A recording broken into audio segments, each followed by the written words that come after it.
Vanilla Ice was a total commercial, hand job. That's right, baby. He definitely think that Vanilla Ice slowed his career because he made white guys look like clowns. Boom.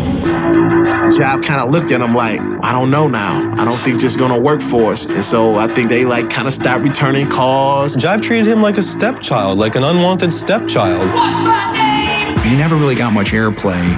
Jive didn't do shit, no tour support, nothing. They put him on a big show, but they didn't want to push him as a household name with the advertisement, the videos, the whole nine. I would tell people, listen, don't write this guy off just because he's a quote-unquote white rapper. He's extremely talented. Come on, y'all, and tell me what's my name. Jive is definitely a good company, but if you don't feel that you have 100% of their support, you're never going to be happy. Kid Rock attitude was with them, you, man. My old man got money, and, he went in there telling them people what to do. And they was like, hey, man, you don't tell us. Well, check this out. We won't even promote this record. Grit Sandwiches didn't make any money for Jive. Commercially, it was a failure. They just let him out the contract. They terminated. I think it devastated Kid Rock. Like, what the hell am I going to do now? As soon as Continuum heard that he split, they snapped him up. He flew out and met with Tim Bragg. When I first met Bob, his persona was cocky, arrogant. I'm going to do it. I don't care what anybody says. I don't care what happens. I know that I should be big, and I will be big. They said, hey, I got this offer to go out to New York to Continuum. You guys want to come with me? And we're like, hell yeah. And we moved to Brooklyn. White boy, get ready to do his thing. He said he had to get in touch with his whiteness. Deep inside, he felt it's over for the hip-hop thing. The black community is not going to accept me now. So when the Beastie Boys picked up instruments and started playing, I think Kid Rock was like, there it is. They can do it, I can do it. So I think we gave him $150, and he went out and bought this piece of trash guitar that, he loved. He taught himself how to play the guitar. He playing Hank Williams Jr. He playing Aerosmith. He's playing all these different type of white music. Back from the dead, second LP, here we go. The recording Polyfuse is a labor of love. We would actually go to the studio together, sit there all night and mix or, tweak songs or redo drum sounds. He wanted to tweak every little thing till it's exactly right. Come on, yeah. He's like, you know what, I got this beat that I just did a few weeks ago. I'm going to run and go get it, and I'll see you here tomorrow. He jumps in his car, drives 10 hours to Detroit, picks up a 2-inch, turns around, and drives back, and is at the studio the next day. When I first met Uncle Cracker, Matt would drive with him back and forth from New York to Detroit on a regular basis. Sometimes we would drive just to write songs. He'd bring a tape full of tracks, notebooks, and just roll. He was pretty much left on his own. He was given a budget to work with and said, go off and do your thing. This is where he can build another name for himself. Not Kid Rock, the DJ, not Kid Rock, the hip-hop rapper, just Kid Rock. That's right, motherfuckers. I'm back. When he finished the album, he was really proud of it. Musically, it was more rock. Polyfuse was him. That was Kid Rock. And if you listen to the lyrics, Tripping with Dick Vitale pretty much speaks for itself. Took too many drinks and now I can't stop twitching. There's tracks in there about his parents, about his father, like my Oedipus complex. You ain't nothing to me. You never been to me. It was something creatively he wanted to get out. It was really about Bob. It was about the artist that he wanted to become and the music that he wanted to make. Just shake your booty. Shake your booty. He knew that a video could break you, that a video could create a star. So we shot a video to You Don't Know Me. Here we go. From Japan to Romeo. There were like go-go dancers in the video. They spent about $100,000 on the video, and it was garbage. It started out when I was 6, just telling dirty jokes. MTV didn't pick it up. I don't think Continuum really had the resources behind him to push Bob's album properly. Know me. The Continuum really messed up then. Continuum as a label, they burned through that money, like prunes through a goose. I was spending quite a lot of money on an artist that really wasn't selling a lot of records, but nobody really felt except a couple of the people at the label, passionately about Bob and that he could go to the next level. I was parting ways with the label, and rather than have Bob tied up in red tape, I said, take your stuff and run. When the Continuum thing fell apart, I was like, damn, here we go again. Continuum really wiped him out emotionally, and it really frustrated him. Bob would go back and forth from New York quite a bit to visit Kelly. Kelly was his high school sweetheart. Black chick, white guy, does it mean shit? Maybe. I don't know, but yo, it never fazed me. Him and Kelly were kind of off and on. She came up to him and said, hey, I'm pregnant with your child. Man. He stuck it out for 9 months, I don't know why. Kelly said, hey, it's time to go. Bob was driving her to the hospital, and Bob had to actually pull over and take part in the whole birthing process. She actually gave birth to that child in his car. They named the baby Liberty. She was born on the 4th of July, and it was a real big inspirational point for him. He was like, hey, man, let me show you a picture of my child. So he showed me a picture of her, and I'm looking at him, and I'm thinking to myself, now he know this ain't his child. The baby just kept getting darker and darker and darker. She didn't quite look like Bob, and people started to question whether she was Bob's or not. So Bob, with the encouragement of his, friends and his family, got a paternity test. That's when she admitted that she had an affair with someone else. And that hurt Bob. Of course, it hurt Bob quite a bit. He was the worst I ever seen him, ever. He was bad. He was horrible. And I think he got into some heavy drug using at the time. Heavy drug using. I need somebody who wants to help me. He was definitely partying. I mean, I'd seen him out of control more than once. I think all the depression was caving in. I think it was just too many close things to him crumbling at the time. It was basically the point in his life where he hit rock bottom. He told me privately, he said, what if I have to work in a car wash the rest of my life? He was looking to be the next big thing out of Michigan, and he just was trying to find some direction on which way to go. That's what basically brought him back to Detroit, back to his roots, to find himself, to reestablish his career. I went and got him, helped him move back. You go back home and lick your wounds, and that's what he did.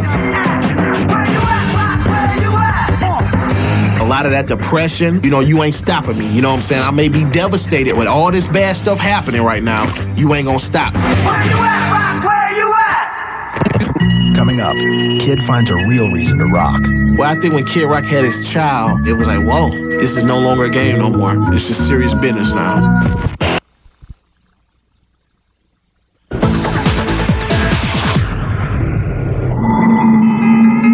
Bob's relationship with Kelly ended after the results of the paternity test. I think they loved each other to death, but they were just both so intense and rebellious that it just didn't work out. They stopped getting along quite as well after the incident with the other guy's kid. But by then she was already pregnant with Junior, his son.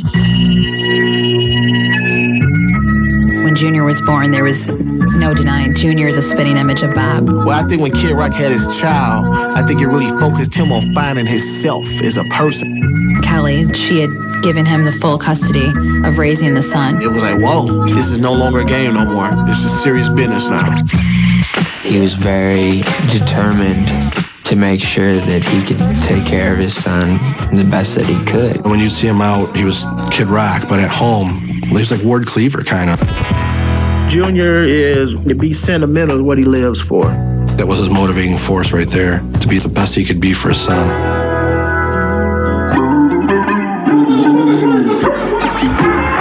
Bob was playing local shows, and he was pretty strapped for some cash. Bob had a loyal crowd following, and people within his hometown wanted to see him succeed. He was like, man, I'm touring. People loving his music. So that's when he took initiative. I got to put another album out. We recorded Early Morning Stone Pimp in some shifty little room off to the corner of a studio in Detroit called White Room. White Room Studios was one of the top-known studios to work with. The only owners worked out a really cool deal with him. He would clean the studio up, as like rent. He was actually sweeping the floors and getting all the returnable cans in order. And he was basically the janitor. But in return, what they gave him was a B-room. So we let him take over the back room, and from that point on, he pretty much was a permanent fixture down at the studio.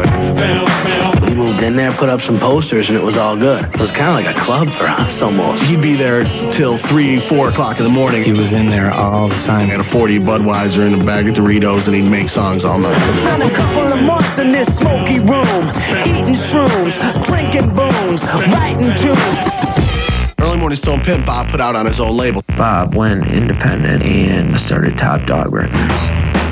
That was created after the Romeo Bulldog High School mascot with like a rap chain around it. He always talks about being in charge of your own destiny. It was time to press up the Early Morning Stone Pimp album. He didn't want to, but he asked his father for a $5,000 loan. He did not want to ask his father for shit. It took a lot of pride for him to do that. He wanted to put it out independently because he knew to get the respect, finally, from a major label. He figured out, I want to have to show these motherfuckers that I can actually sell my own records. Early Morning Stone Pimp was a huge local success. It was back to rap. It was back to basics and back to what he knew. He created this Midwestern buzz. That was big around here, and everybody had it, and everybody knew the words. I think he sold close to 30,000 copies of that record on his own. He was a promotion machine. Any T-shirt Kid Rock pressed up, it was out of there, sold out. I mean, he couldn't even keep them. Kids was eating it up in the suburbs. He didn't have anyone doing the work for him now, so he was working his ass off. All of a sudden, it was his money he was playing with, so things were a lot more budgeted. If Bob didn't get something for free, or damn near free, he didn't want it. He had tons of interns working for free just to help him out. Websiting, spreading the word. He would tell them, if you do flyering for me, then we'll provide you with a Top Dog jacket. He's a shark as a businessman. It ain't no party like a Detroit party when you're in the fucking house with Kid Rock. Bob's major way of providing money was putting on his shows. Kid Rock's in the motherfucking house. It started out, we'd do like one show in Detroit, like one every 6 months. What's up, y'all, Detroit? There would be a big span of time in between shows, so you would really want to go see a Kid Rock show. He'd make the posters, and it would say Kid Rock, huge. He set it up so that everybody was like, oh, this is the biggest thing that's going on right now. He said, if you act like you're big shit, then people are going to think you're big shit. His shows were always over the top with the girls and the band and, DJ and everything. The big lit up Kid Rock thing, everything was planned to a T. He was doing 2-hour shows unsigned, and there wasn't nobody leaving. Not only was he very talented musically, but he knew image-wise he had to have something. And then Joey C came into the picture. I remember looking out into the crowd and seeing this little kid standing on a table singing every word to the show. I'm like, what's this little kid doing in here? It's past curfew. By the end of the show, I remember Bob smacking hands with him. He's like, what's up, little man? He thought he was a little kid there with his parents or something like that. He was like, bitch, I'm 21. And Bob was just like, holy shit. Do you want a job? He told me that this was going to be kind of like his Flavor Flav. He would just run around the stage barking at people, and people loved him. Joe C's in the house. What up, yeah? Joe C was unique. That's the only way you can put him. He made people smile, and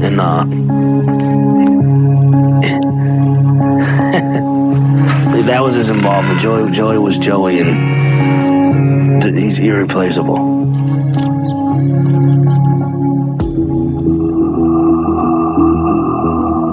Every show he did in Detroit was sold out, huge. And that's where he really started to push to the different labels to come out and take a look at him. Bob took this huge venue, the biggest, the best, right in the middle, smack down in downtown Detroit. It was a very stressful time for him leading up to that show. This one had to be top-notch. We busted our ass to promote it. With the label reps attending that show, he had to make a statement. A lot of people kind of thought that this might be his last resort. I remember saying, I hope this really goes good because If he doesn't get signed doing Early Morning Stone Pimp, then I don't know what's going to happen from there. Coming up, Kid gets the deal on his own terms.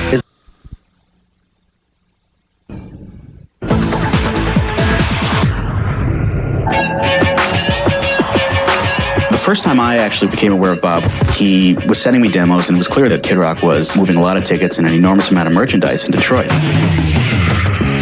We agreed that we needed to make a pilgrimage to Detroit and go see what was going on. Kid Rock invited all of the other major labels to come to the same show, and Jason and I were the only ones who showed up. The State Theater, everybody from high school was there. You know, it was kind of like a family reunion. His mother, his father, his brother Billy, they were right there by his side. Everybody was backstage like it was a celebration, like this is it. With him and his father, I guess once it got to the point where he was successful with it, then he started accepting. His mother, she figured, hey, can't beat him, might as well join.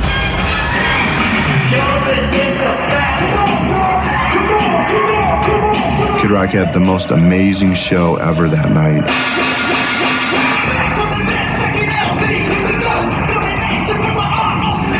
There were girls running on stage, taking their tops off. Joey C walking around with a bottle of champagne and all kinds of crazy stuff. There was something magical about that show that you knew this is it. This is it right here. This is it. Afterwards, we arranged that we would meet in the basement of some disco somewhere in Detroit. And we had this very bizarre meeting. And Bob proceeded to tell us his whole life story. He did a very, very good job of selling himself. He knew what he felt he was worth and what he wanted. He was just like, if I'm going to go with a major record company, I want a major amount of money. I want some Michael Jackson shit. I want some Elvis shit. I want you motherfuckers to shut down Disney World for me and the crew, and that's it.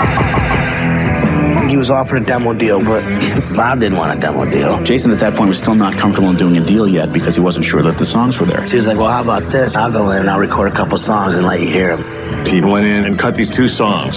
Somebody's Got to Feel This, and I Got One For You. I was driving on Hollywood Boulevard, and I put on Somebody's Got to Feel This. And I called him up and said, I'll give you whatever you want. And we made the deal on the phone. Bob was really, really excited. Like, we got the deal. The deal's there. This is it. When he closed the deal with Atlantic, everybody felt good, but I think Kid Rock was kind of nervous because he knew it was songwriting time. Like, man, I have to do something that's going to work. The first couple months of '98, we recorded Devil Without a Cause. In the back of your head, you're like, man, this is what needs to break us. This record needs to be big. The pressure was on. He knew this was it. And he just kind of talked it into existence. I kept saying, I'm going platinum. You know, he really felt that this is it. I'm going platinum. When he delivered the final album, Cause I'm going platinum. we knew we had a masterpiece on our hands. The first week, Devil Without a Cause sold about 5,000 copies. The next week, it sold about a quarter of that. I remember calling certain radio stations myself 20, 30 times to try to get them to put the record on the air. When his album came out and the first 8 months that wasn't selling, he was like, damn. We knew we had the artist who could sell it. We just didn't know if we could get it exposed to people. We wanted to expose his live show and let the industry know about it. We wanted to try to up the ante and make it somehow even more of a spectacle.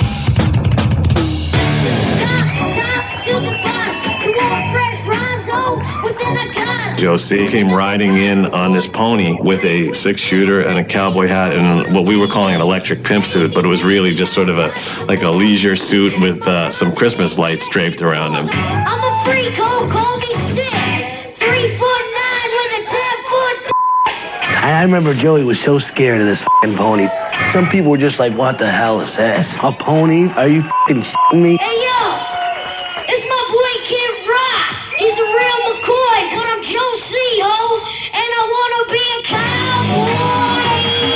cowboy! It was, again, one of those shows where a lot of people walked out of it thinking it was a joke. But the people who got it immediately were converts. Cowboy. The big break for us came from the people at MTV. The musical spasms of Kid Rock. A few of us at MTV were just championing Bob and just had suggested we thought he'd be great for Fashion Me Loud. My name's Kid Rock, I'm a Capricorn. Detroit City's where I was born. I had heard anything like that. He just killed it. And Josie was just looking up all the model skirts. It was just stellar. I remember watching Fashionably Loud and going, wow, here we go. It was bang. I'm Kid Rock. I'm here to kick your ass. It was the first time the whole Kid Rock package had been displayed on TV. People just flipped out over that performance. That raised the question, who is this Kid Rock? What sealed the question is when he was on the 99 MTV Video Music Awards. We were trying to come up with something that would be a hook. Bob had the idea of trying to involve Run DMC because he's been a huge fan of theirs for years and years.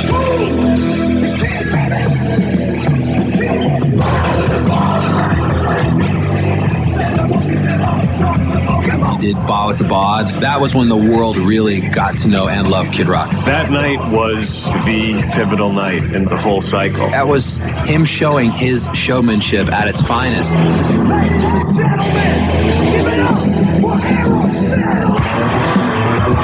It was a great tribute to him that Aerosmith would show up to do this. I had goosebumps. I was like, Bob is exactly where he should be. Right smack dab in the middle of his forefathers. It was a ballsy performance. He's tossing the microphones. In fact, there's one toss in particular, he almost missed it.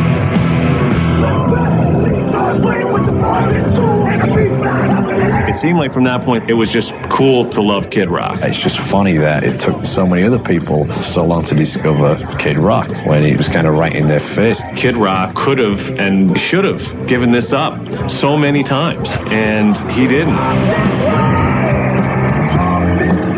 He always wanted to prove somebody wrong, whether it was his dad or whether it was everybody. I think Kid Rock's whole drive is to show his father, I'm going to become richer than you off of some shit you didn't want me to do. Those two are much more alike than they'll actually say. I mean, you had no choice but to respect him. Bob's been on every level of the food chain that you can possibly be on. Bob lived in the ghetto. Bob slept in boxes. To this day, Kid Rock got a ghetto pass in Detroit. That's the honest to God truth. I asked him, I go, did you ever think you would ever be at this point in your life? And he goes, every day. Cowboy, I'm a singer in black, so throw a finger in the air.